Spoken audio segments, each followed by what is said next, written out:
De SF, bon, puisqu'on est aux Utopiales, effectivement, est-ce que c'est une envie qui... Oui, qui commence à germer depuis un moment. Moi, je suis un vrai auteur de bande dessinée, dans le sens où j'ai appris à lire avec la bande dessinée. J'ai toujours voulu raconter des histoires en une suite d'images fixes, même si je dessine pas du tout. Donc je ne suis pas du tout un scénariste de bande dessinée un peu par défaut, c'est vraiment ce que je voulais faire. J'ai lu très peu de romans pendant longtemps, et je me suis vraiment mis à lire du roman vers 20 ans, 21 ans, 22 ans. Et aujourd'hui, donc avant je ne me sentais pas du tout en mesure d'écrire un roman. Aujourd'hui, oui, c'est quand même la majorité de ce que je lis. Donc un, je me sens un peu plus en mesure d'en écrire. Deux, surtout l'envie commence à grandir. Mais je la laisse un peu grandir justement, d'avoir une vraie frustration. C'est bien pour les auteurs, je trouve, de laisser une frustration comme ça, de dire merde, j'ai pas le temps, j'aimerais bien, puis je trouve pas le temps encore d'y aller.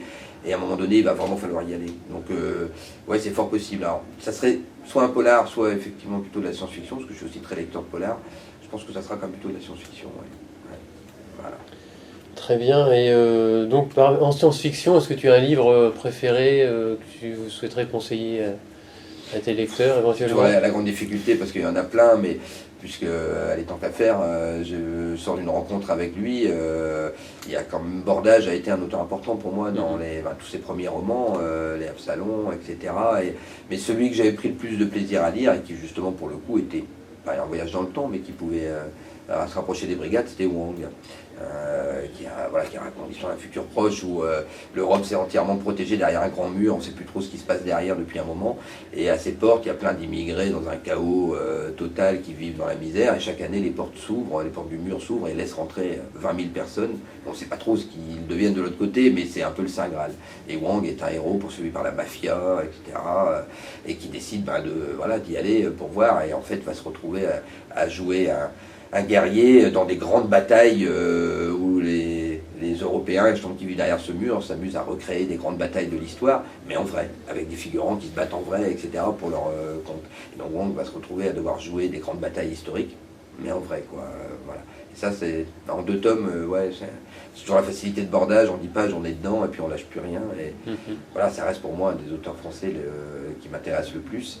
Maintenant, je viens de prendre le dernier, enfin, non, c'est pas le dernier d'ailleurs, mais un de Wagner, de Roland C. Wagner, que j'avais pas lu, Rêve de gloire, je crois.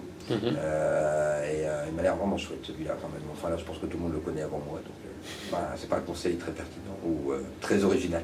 Moi, ce sera un livre que tu as l'intention de lire. Oui, ça c'est sûr. Ouais. Et donc, pour terminer un peu, quels sont tes futurs projets? Qu'est-ce que tu as sous le... Il y a énormément de choses, alors il faudra peut-être rester.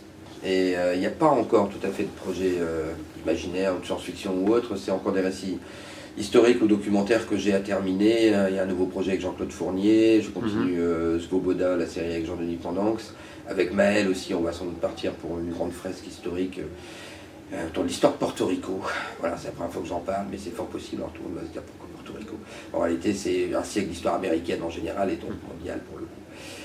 Depuis la guerre hispano-argentine hispano-américaine jusqu'au 11 septembre.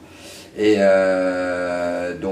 mais en imaginaire, quand même, je referais bien. J'ai toujours été fasciné par les histoires de fin du monde et de post-apocalypse et tout ce qu'on voudra. Et j'irais bien un petit de ce côté-là. Voilà. Mais bon, à suivre. Très bien, merci en tout cas d'avoir bien voulu répondre à nos questions donc à l'occasion de ces Utopiales et au plaisir de te lire dans tes prochains Voilà, j'espère projets. qu'il y aura l'occasion. Je pense qu'on va dire que j'aurai écrit ces fameux bouquins d'anticipation que je dois faire depuis très longtemps. Merci beaucoup.